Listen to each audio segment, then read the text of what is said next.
Welcome back to Flexbone 101. Today we're going to talk about something that people have actually asked about a lot, and it's not something that I am immediately perfect at, but a lot of people want to know about running Flexbone out of the pistol. So I've done some research, I've taken my own personal experience, and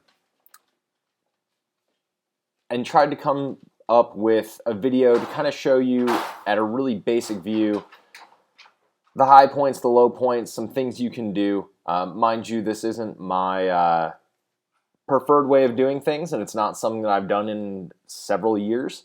So if you have a difference of opinion, feel free to put it in the comments. Like I said, this is not my area of expertise, so we're just going to roll with it.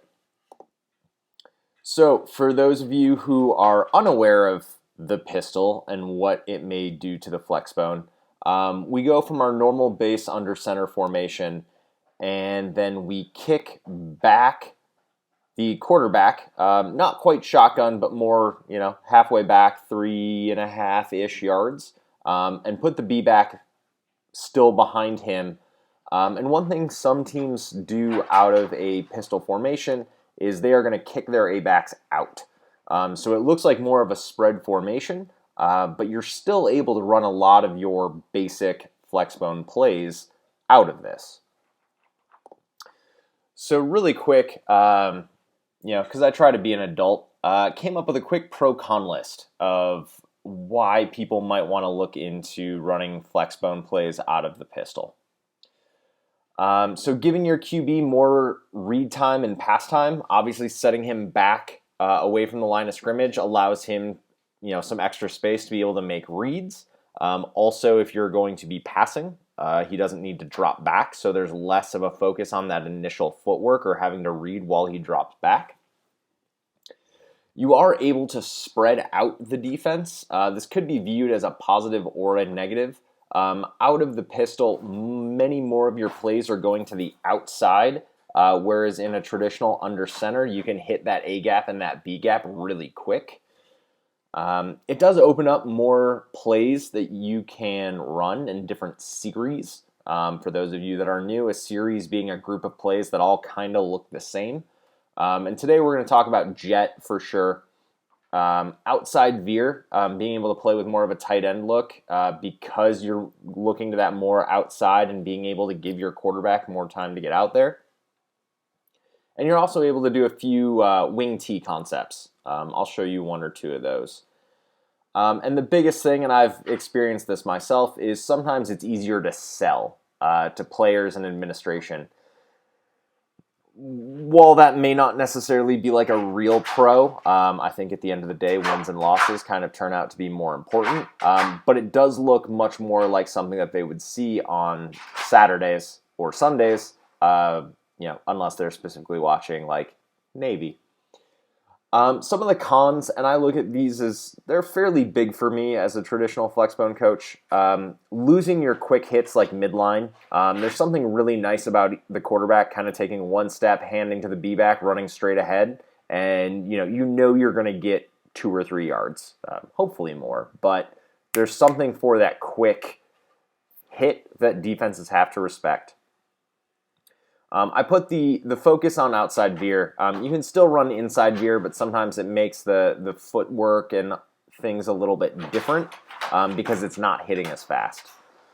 It does break some rules and concepts as far as blocking. The pistol snap, obviously anytime you're putting the ball in the air, there's a chance that it's a high snap or a low snap or a dribble snap, and for an offense that's predicated on a lot of timing, variations in that snap can be detrimental. And the biggest thing, I consider myself a purist. Going to the pistol provides a lot of temptation to overcomplicate what you're doing. The offense works, we know that. Being able to run the sainted 6 plays are something that Flexbone coaches will, thump their book until the end of time. And I think there's a large temptation to overcomplicate because you can bring in all these concepts, but who's to say you necessarily need them especially for those of us that are coaching high school with limited time. You want to try to boil it down to like exactly what you need and not much more. So it may look better. It might be more fun. You might feel like you're an offensive guru, but is it really going to help you win games? That's for you to decide. So the first thing, we haven't talked about outside veer. I think I've meant to do a video on it at some point. The idea basically being that it's like inside veer, except it's hitting one gap over. So instead of looking for that B gap bubble, you're actually looking for a C gap bubble. And your two unblocked players are going to be the two players outside of the C gap. So here that's going to be our outside backer and our cornerback. You'll see that we actually motion our left A back across into the formation and then back into the backfield. It does take some practice to get that right. But what that's going to do is once you practice the QB footwork is you're going to go and go and go, fake that ball, pull it out, make the read. And it's like inside veer, it's just elongated. And a lot of times that corner becomes your number two. The pistol also gives a really good opportunity to run speed option with your B-back, especially if you have a strong athlete at quarterback that teams have to respect.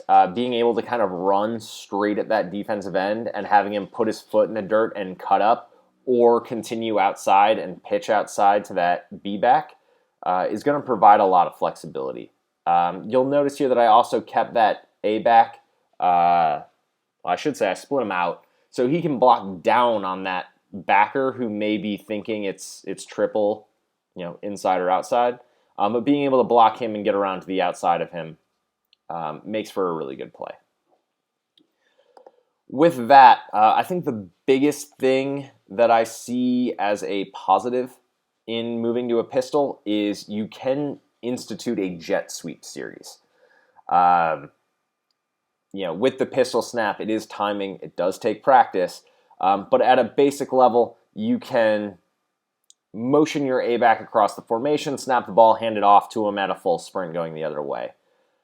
Here I have the offensive tackle blocking the defensive end. There are some teams, depending on alignment, that will leave that defensive end unblocked, and that's their option. They're hoping that their A-back at full speed can outrun a defensive end, especially if he's playing option. But that's up to you. But to give you an idea of the series of the jet that you can run into this being the key play, so a lot of them are going to have the A-back motioning across. You can fake jet sweep and have your quarterback keep it. You can fake jet sweep and hand off to your B-back going the opposite direction. I have this drawn up as a trap. I'll show you there are some other ways you might be able to do this. You have your fake the jet sweep, throw the bubble. And then you've got your fake the jet sweep and then throw to the guy that you fake to. I think that's really an underrated aspect that a lot of Flexbone teams don't incorporate on their play actions, is actually throwing the ball to the guy you play action. Because a lot of times if it's, say, triple, or actually Rocket's probably a better example, right? You fake rocket and the quarterback drops back, everyone's eyes go from the A-back to the quarterback, and a lot of times that A-back just winds up continuing to run unblocked. You'll see a lot of teams run post-wheel off of a rocket fake for that reason. When we get to wing T, again, I am talking outside of my element, so I'm sure there's some wing T coaches that are going to, knock down my door or leave me angry comments. But at a school I used to coach at, we did base out of this type of formation fairly often. And the idea is down. It's a lot like a trap, especially if you have a little bit of a bigger A-back who can block. If not, maybe you have a little bit more of a tight end, U H-back in more traditional offenses. But basically, the nice part about this is being able to play with the misdirection. So the B-back can start off to the left. Quarterback will actually give the ball to the left, and then the B-back will cut back to the right side. And at that point, the other A-back will have kicked out the defensive end, and he can run underneath. I like this play a lot. It's one of my favorite. I like to split out that other A-back to draw that outside backer outside, way out if you can, because then it gives one less person who's going to make that tackle, especially if you hit a seam. Especially if you hit this play really well. So this is going to the right. On the next play, I'm going to have it going to the left, the same action to the left. You work on getting everyone to flow. The whole defense is used to the B-back going one direction and cutting back the other way. Now the quarterback pulls it, keeps it, and you're still running down the same action with the block, but the quarterback's able to run underneath it. So that's a really quick and dirty video on the pistol. There's so much that I could have gotten into here, but I really wanted to show it at a really basic level. If I need to do an advanced pistol video, let me know what types of things you'd want to create.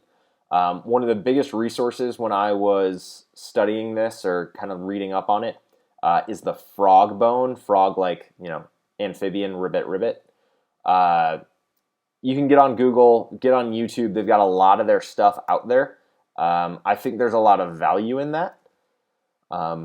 Again, me being more traditional, I'm going to stick to my under center Flexbone, but totally understand people that want to try to innovate in that space. So if there's anything else I can do to help, please let me know. Let me know what you think of the video or any other topics that you want to see for this year. And I know we're now just most of the way through February, so we're in the off season.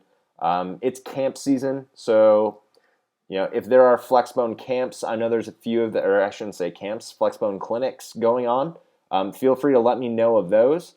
God forbid if you want me to speak at any of them or just like hang out. Sometimes happy to do so. There's the Notre Dame coaching clinic at the end of March that I'll be going to, so if anyone's going to be in South Bend, let me know.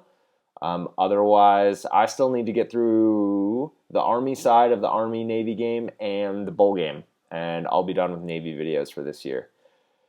So I know it's been a while. Appreciate it as always, and take care till next time.